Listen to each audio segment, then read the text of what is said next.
Sir, ഞാൻ കുളിക്കായിരുന്നു. വന്ന് phone എടുത്തപ്പോഴേക്കും കട്ടായിപ്പോയി. അല്ലാതെ എന്റെ മെസ്സേജ് കേട്ടതുകൊണ്ടല്ല തിരിച്ചു വിളിച്ചതല്ലേ?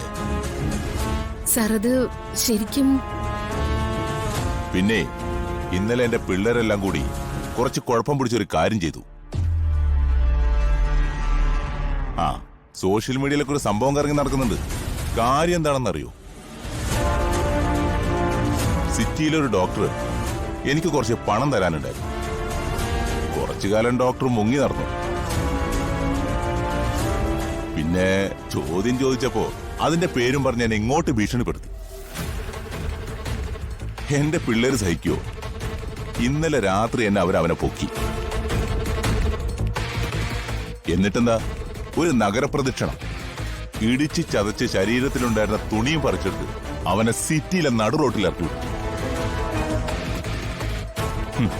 ഡോക്ടർമാരുടെ സംഘടന നാട് നന്നാക്കാൻ നടക്കുമല്ലേ, അത് ഏറ്റുപിടിച്ച് നാട്ടുകാരും കൂടെ കൂടി ബഹളം ഉണ്ടാക്കുന്നു.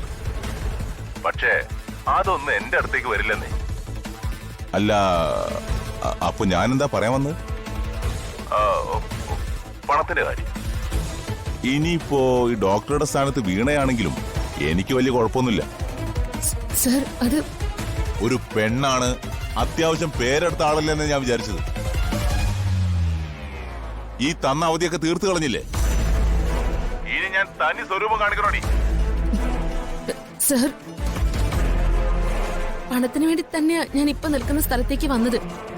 അത് എത്രയും പെട്ടെന്ന് കിട്ടുകയും ചെയ്യും. കിട്ടിയാൽ ഉടനെ ഞാൻ സാറിന്റെ അടുത്ത് വന്നോളാം. നിന്റെ വാക്ക് നീ പാലിക്കാം, അല്ലെങ്കിലേ എന്റെ വാക്ക് ഞാൻ പാലിക്കേണ്ടി വരും. പൊക്കുന്നും പറഞ്ഞ പൊക്കും. ഈ ലോകത്ത് നീ എവിടെ പോയി വിളിച്ചാലും പൊക്കും.